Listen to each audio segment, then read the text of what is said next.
The vanishing friend Jake and Mark had been best friends since childhood. They did everything together, played video games, rode bikes, and spent hours talking about their favorite horror movies. Nothing could separate them.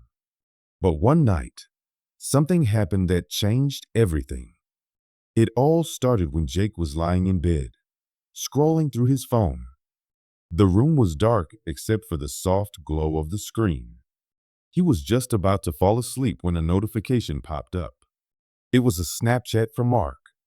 Jake opened it. The image was blurry, hard to make out, but there were two clear words in the caption.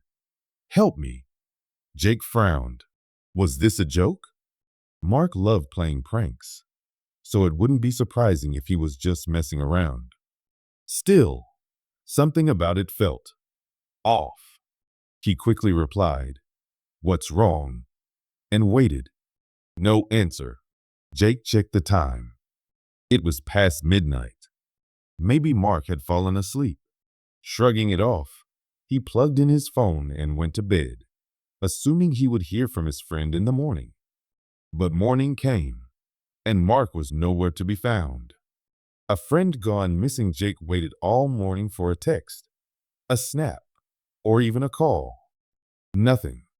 He decided to walk over to Mark's house, just a few streets away. When he got there, he knocked on the door. Mark's mother answered, looking tired and worried. "Is Mark home?" Jake asked. Her face fell. "He never came home last night." Jake's stomach twisted. That wasn't normal. Mark always texted if he was staying out late. His mom had already called the police. They were looking into it, but so far, there were no leads. Jake told the police about the strange snap, but without more information, there wasn't much they could do. A second message that night. As Jake lay in bed, he felt uneasy. His best friend was missing. What if something terrible had happened?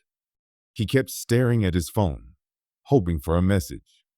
And then, his phone buzzed. A new Snapchat from Mark's account.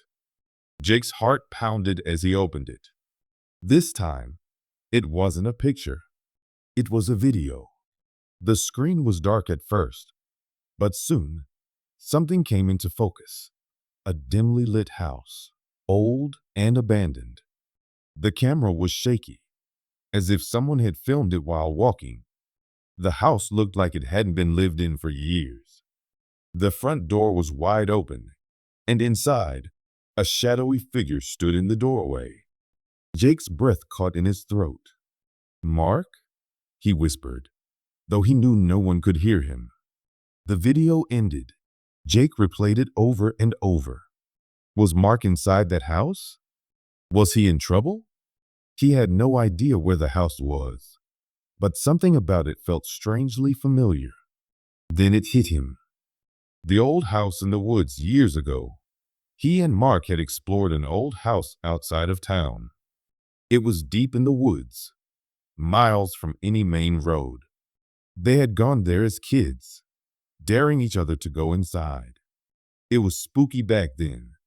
And now, seeing it again in the video sent a chill down Jake's spine. Could Mark be there? Without thinking, Jake grabbed his jacket, his phone, and a flashlight. He had to find his friend. The journey to the house, Jake rode his bike as far as he could, then walked the rest of the way through the dark, quiet forest. The night was eerily still, except for the sound of leaves crunching under his feet. After what felt like forever, he saw it, the house from the video. It looked even creepier than he remembered. The wood was rotting, the windows were broken, and vines crawled up the sides. He hesitated. Should I call the police? But then, his phone buzzed again. Another Snapchat. His hands shook as he opened it. A video. This time, it showed something terrifying himself, filmed from behind. Jake froze. Someone was watching him. He spun around. shining his flashlight into the trees. Nothing. The forest was empty, but his heart was racing now. Inside the house, swallowing his fear, Jake stepped inside the house. The wooden floor creaked under his weight. The air smelled like dust and mold. The only sound was the distant hooting of an owl. He moved slowly, calling out, "Mark, are you here?" No answer. His phone buzzed again. Another snap. A dark hallway appeared on the screen. It was inside the house, the very house he was standing in. Who was filming this? His hands trembled as he followed the hallway, just like in the video. The deeper he went, the colder it got. His breath came out in shaky puffs. A door stood at the end of the hall, slightly open. He reached out and pushed it. The room was empty, except for one thing. Mark's phone, lying on the floor. Jake picked it up. The screen was cracked, but it still worked. His fingers hovered over the unlock button, but before he could check anything, the door slammed shut behind him. Trapped Jake spun around, his heart pounding. He rushed to the door and tried to open it, but it wouldn't budge. Then, his phone buzzed one more time. A new video.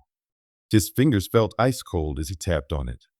It was a live recording of the room he was in, but the camera wasn't in his hands.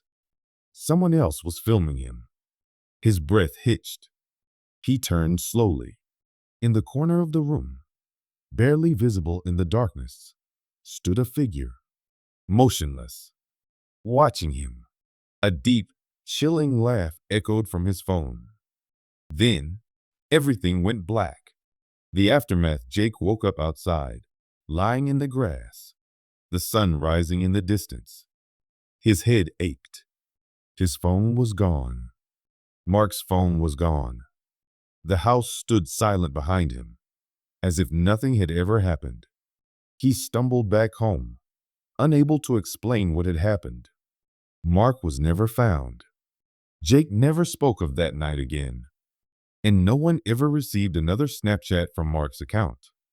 The glitching face Samantha had always loved Snapchat. She used it every day to send selfies to her friends, try out fun filters, and keep up with her streaks. She especially loved the dog filter, with its cute ears and tongue that moved when she opened her mouth. It made her laugh, and she never got tired of it. One evening, Samantha was alone in her room, scrolling through filters. She turned on the dog filter and smiled, waiting for the animated ears and tongue to appear. But something was wrong. The filter wouldn't stay on her face.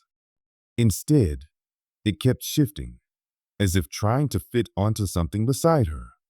She frowned and looked around. Her room was empty. The only thing behind her was her bed and the window, which was closed. Maybe the app was just acting up. She restarted her phone and tried again. The same thing happened. The filter glitched, flickering in and out, as if someone else was sitting next to her. A chill ran down her spine. To test it out, she switched to the face swap filter. Normally, it needed two faces to work, so she pointed her camera at the empty space beside her, just to see what would happen. To her horror, the app detected another face. Her heart pounded. She stared at the screen. There was no one in the room with her, but the app showed a blurry, shadowy face right next to her. It wasn't clear, but she could see the shape of eyes, a nose, and a mouth. Panicking, she dropped her phone and ran out of her room. She rushed downstairs to find her parents.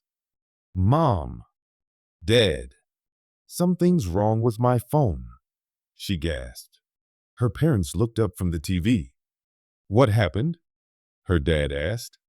She handed her mom the phone. "Look, the face swap thing. It showed someone in my room." Her mom sighed. It's probably just a glitch, sweetie. These apps aren't perfect. Samantha snatched her phone back and checked the screen. The extra face was gone. Her stomach twisted. But I saw it, she whispered. Her dad patted her shoulder. You've been using that app too much. It's late. Get some rest. Samantha didn't argue. Maybe they were right. Maybe it was just a bug. She went back to her room, but she couldn't shake the uneasy feeling. That night, as she lay in bed, her phone buzzed. A Snapchat notification. She grabbed her phone and checked.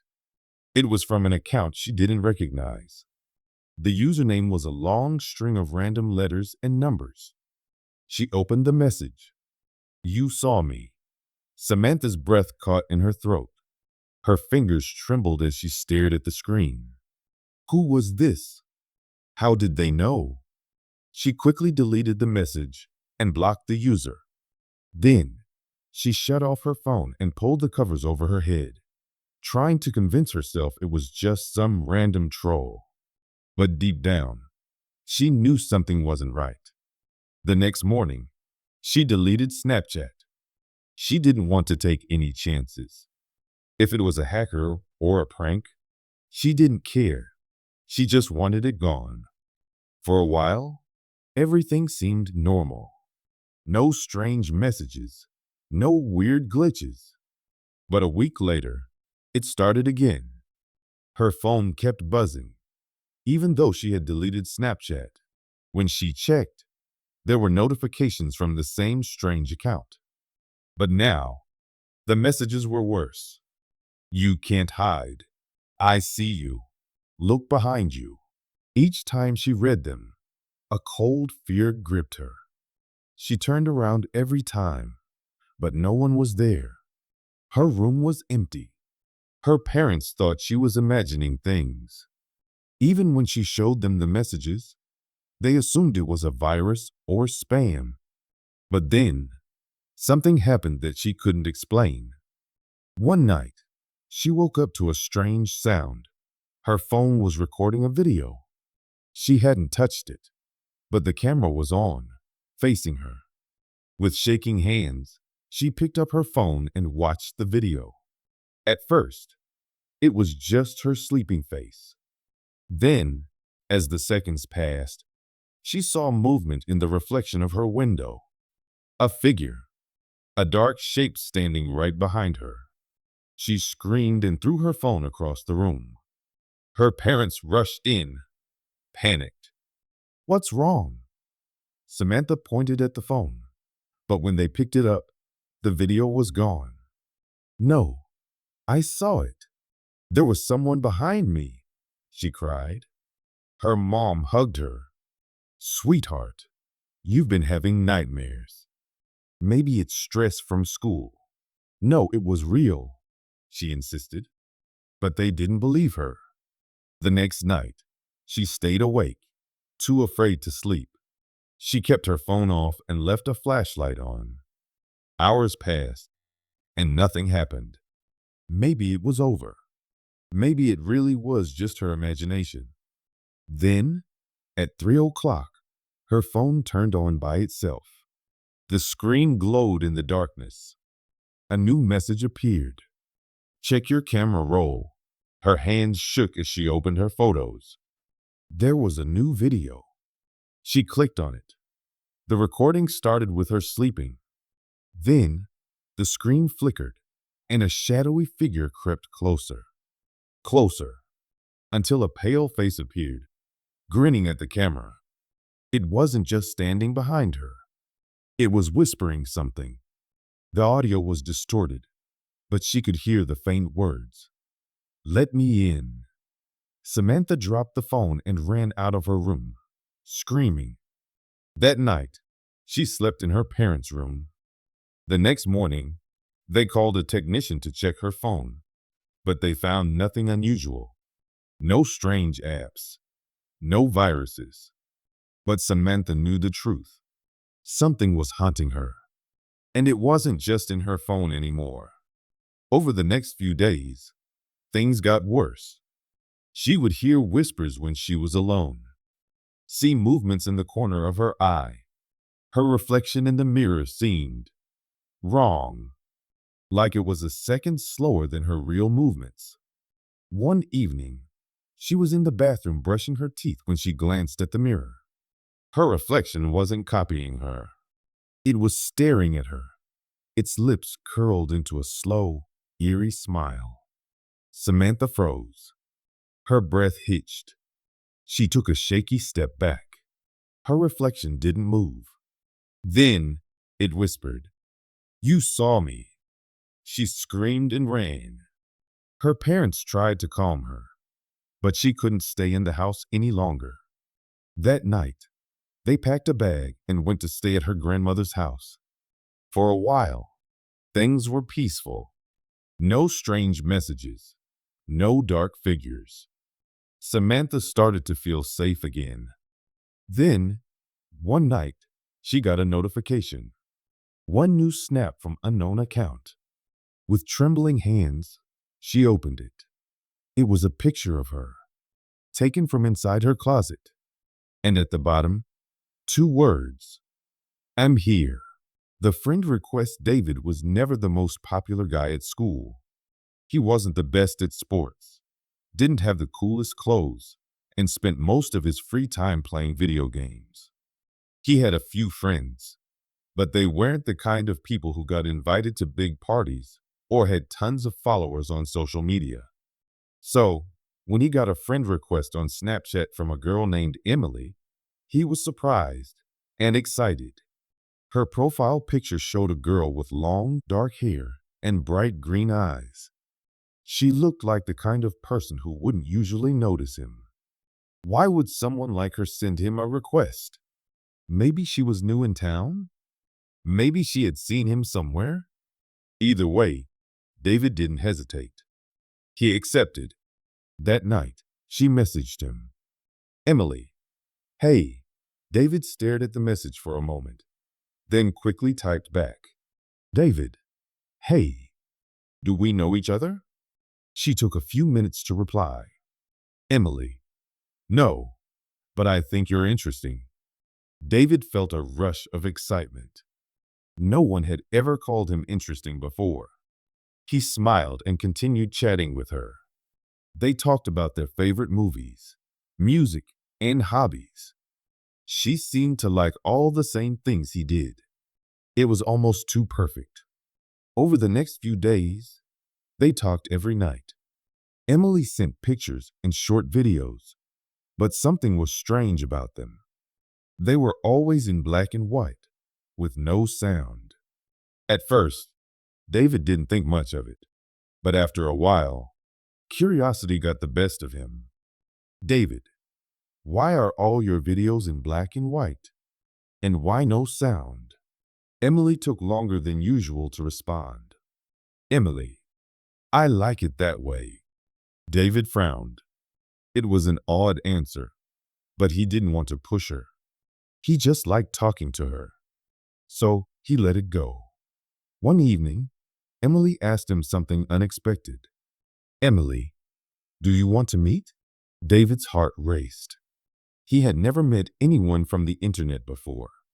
He hesitated, but before he could type a response, another message appeared. "Emily, there's a park on the edge of town. Meet me there tonight?" David thought about it. He knew it was a bad idea. Meeting a stranger at night in an abandoned park? It sounded like something out of a horror movie. But this was Emily. She was beautiful, funny, and for some reason, interested in him. Against his better judgment, he agreed. When he arrived at the park, it was nearly empty. The winds blew through the trees, making eerie whispering sounds. An old swing set creaked as it moved slightly in the breeze. David looked around but saw no one. He pulled out his phone and opened Snapchat to message Emily, but something was wrong. Her account was gone. David's stomach twisted. He refreshed the app. Nothing. It was as if she had never existed. Then, his phone buzzed. A new message. It was from Emily's account, but the profile picture had changed. It was a picture of him, taken from behind. David's blood turned to ice. His hands shook as he slowly turned around, but there was no one there. His phone buzzed again. Another picture. This time, it was closer. David didn't wait to see more. He ran. He ran faster than he ever had in his life. His house wasn't far, but every step felt like it took forever. When he finally reached his front door, he threw it open and locked it behind him. His heart pounded in his chest as he leaned against the door, trying to catch his breath. Then, another buzz. He didn't want to look, but he had to. The message was just 2 words. "I'm inside." David's breath caught in his throat. His hands trembled as he looked up from his phone. Everything in his room was silent. He turned on his camera, switching to the front-facing mode. The screen showed his room, and right behind him, a girl with long, dark hair and glowing green eyes. David dropped his phone and spun around, but there was nothing there. His heart pounded so hard it hurt. He grabbed his phone off the floor, but the messages were gone. Emily's account no longer existed. For days, David refused to sleep. He kept every light on, barely leaving his room. But no matter what he did, every night at exactly midnight, his phone would buzz. And every night, a new picture would appear. Each one was taken closer and closer to his bed. Until, one night, there was no picture, just a video. And in that video, the camera slowly turned to show a girl with long, dark hair and glowing green eyes, standing right next to him. Then everything went black. The masked figure Mia had always loved babysitting her little brother, Jake. Their parents often worked late, and she enjoyed spending time with him. He was only 5 years old, full of energy, and always eager to play.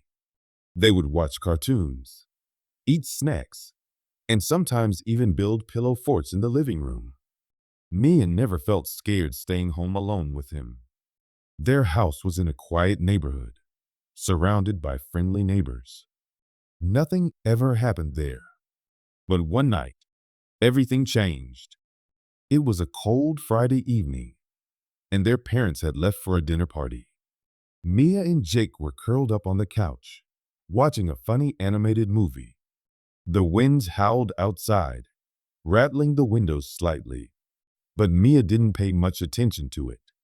She was too focused on the movie and the bowl of popcorn in her lap.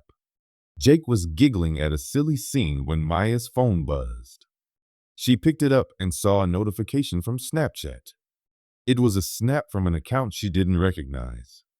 The username was a jumble of letters and numbers, something random and unfamiliar. Curious, she opened the message. Her stomach tightened when she saw the picture. It was a photo of a masked figure standing outside a window. Mia frowned and glanced at the windows in the living room. She didn't see anyone. Maybe it was just a joke? One of her friends trying to scare her? But something about it didn't feel right. The mask was plain white, with dark holes for eyes. It wasn't a typical Halloween mask. It looked eerily blank, almost emotionless. She shook her head and put her phone down. It was probably a prank. She wasn't going to let it bother her. "Who was that?" Jake asked, noticing her expression. "No one," Mia said with a smile. "Just a weird message. Don't worry about it." Jake nodded, unfazed, and went back to watching the movie. Mia tried to do the same, but she couldn't shake the uneasy feeling creeping over her. She picked up her phone again and showed the snap to her best friend, Lily. "Mia, weird, right? Probably just a joke." Lily, "Creepy. Where was this taken?"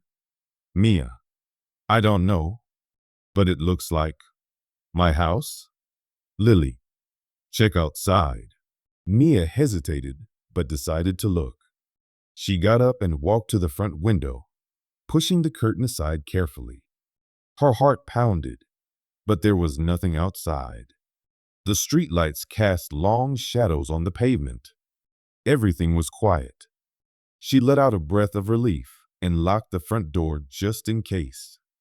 Then, she went back to the couch, determined to ignore the weird message.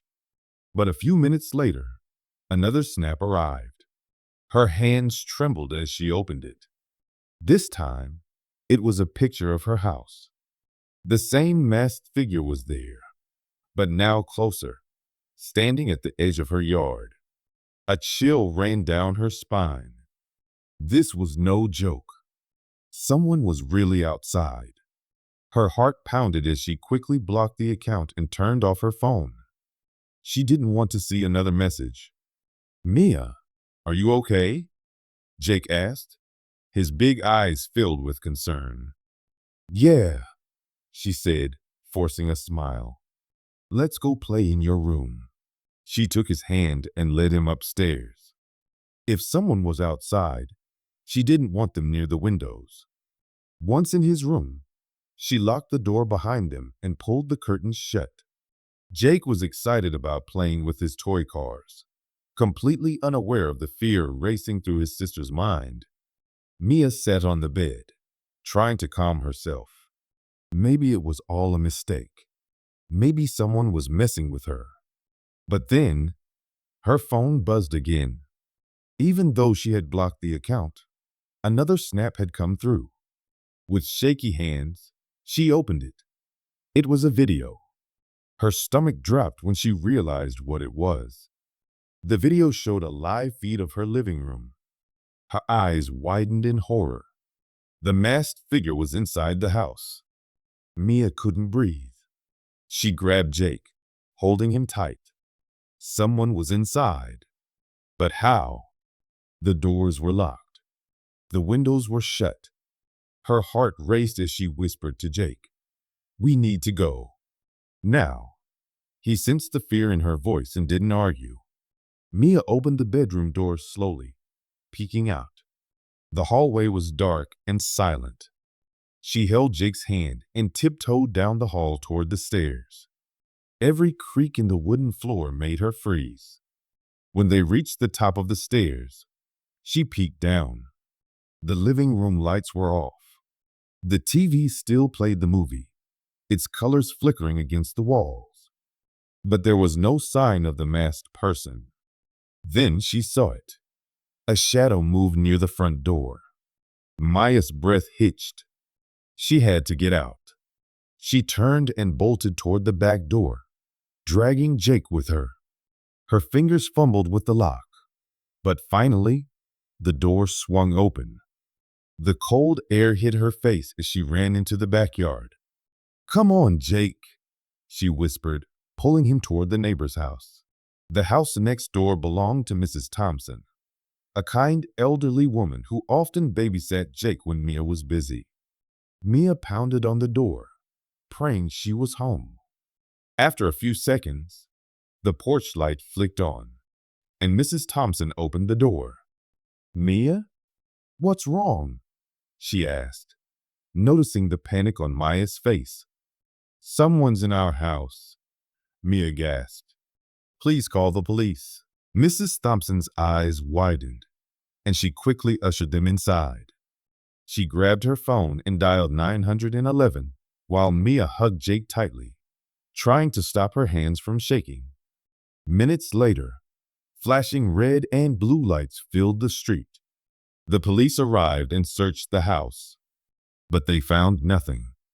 The front door was wide open, but there were no signs of forced entry, no footprints, no broken windows.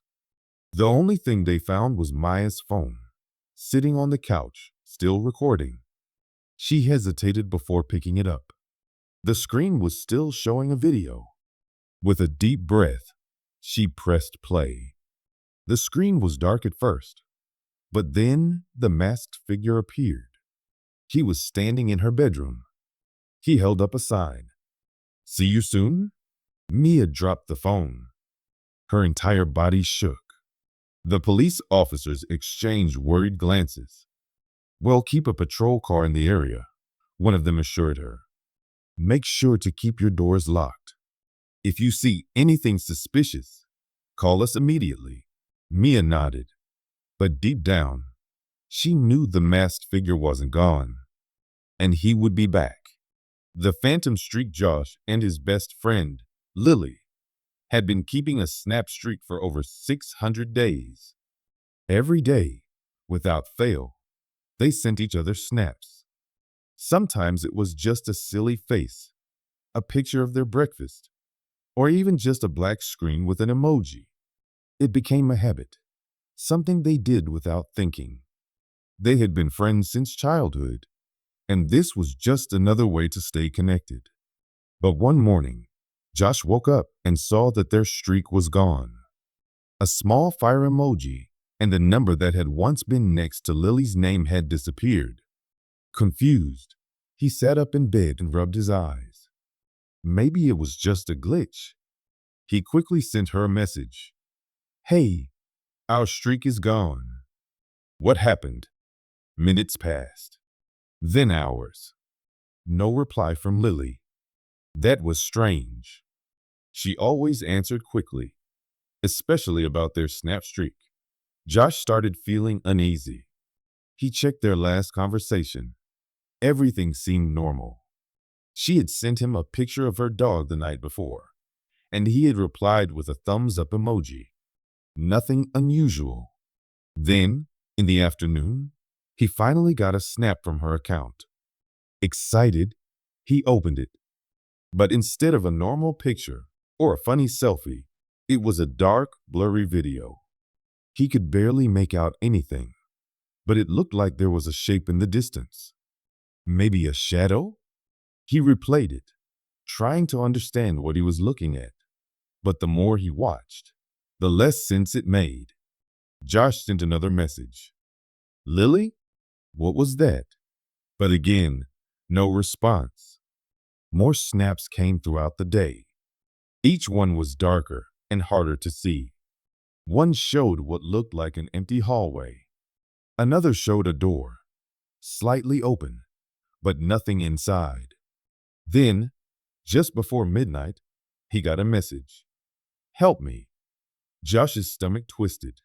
He tried calling Lily, but her phone went straight to voicemail.